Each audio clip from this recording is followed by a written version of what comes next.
Bonjour à tous. Avant de commencer, je veux que nous fassions quelque chose de très simple. Quand je dis tout, je veux que, où que vous soyez, vous disiez à haute voix que Jésus est capable.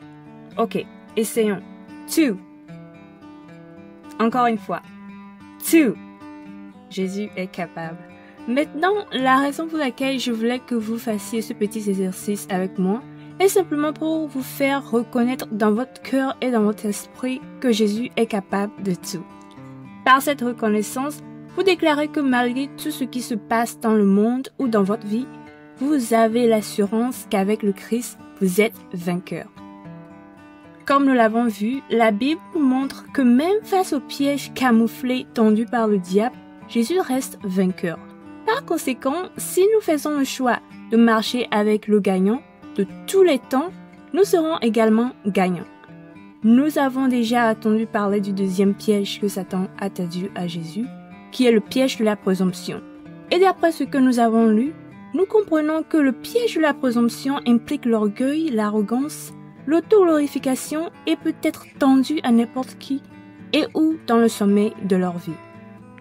Aujourd'hui, nous allons examiner un exemple biblique montrant comment une personne peut tomber dans le piège de la présomption et quelles en sont les conséquences. Alors commençons.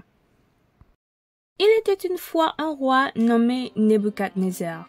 Malgré le fait qu'il n'adorait pas le Dieu Tout-Puissant, la Bible nous dit dans le livre de Jérémie 27 que Dieu l'a élevé et lui a donné un royaume au-dessus de tout. Un jour, Nebuchadnezzar rêva d'un grand arbre fort, vert et fruitier, visible jusqu'aux extrémités de la terre, duquel toutes les créatures se nourrissaient et tous les animaux ainsi que tous les oiseaux trouvaient du refuge. Alors, il entendit une voix ordonnant que l'arbre soit abattu, mais que le tronc soit lié pendant 7 ans. Suite à l'incapacité de ces magiciens à expliquer le rêve, il demanda l'aide de Daniel, qui était rempli du Saint-Esprit. Allons maintenant à la Bible dans le livre de Daniel, le chapitre 4, du 24e verset au 27e verset. Voici ce que Daniel lui dit. Voici l'explication au roi. Voici le décret du Très-Haut qui s'accomplira sur mon Seigneur le roi. On te chassera du milieu des hommes. Tu auras ta demeure avec les bêtes des champs. Et l'on te donnera comme au bœuf de l'herbe à manger. Tu seras trempé de la rosée du ciel, et 7 ans passeront sur toi, jusqu'à ce que tu saches que le Très-Haut domine sur le règne des hommes et qu'il le donne à qui il lui plaît. Lors de laisser le tronc où se trouvent les racines de l'arbre, signifie que ton royaume te restera quand tu reconnaîtras que celui qui domine est dans les cieux. C'est pourquoi, ô roi, puisse mon conseil te plaire. Mets un terme à tes péchés en pratiquant la justice et à tes iniquités en usant de compassion envers les malheureux, et ton bonheur pourra se prolonger. Ici, Daniel a franchement dit à Nebuchadnezzar que malgré sa grandeur, il vivrait 7 ans comme un animal dans les champs en raison de son comportement trop confiant et autosuffisant envers Dieu et envers les autres. Cependant, Daniel a également déclaré qu'après ces années, une fois qu'il aura reconnu que l'Éternel est le roi ultime, il retrouvera son royaume.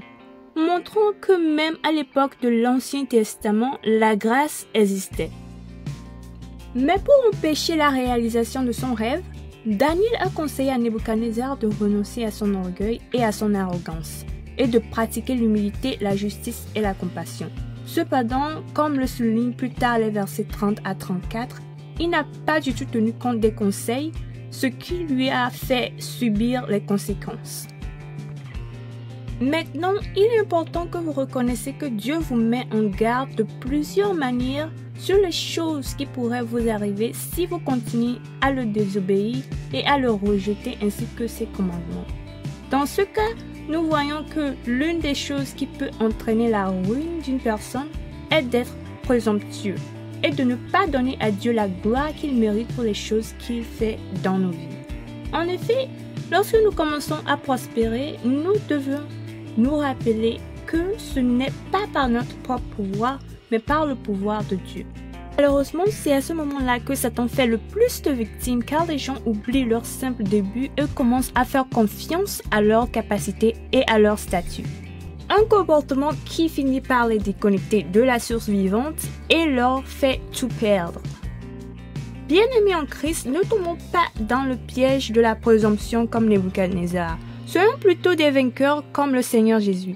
Pour cela, nous devons donner la priorité à Dieu et à ses vraies paroles, mais aussi pratiquer l'humilité, la justice et la compassion.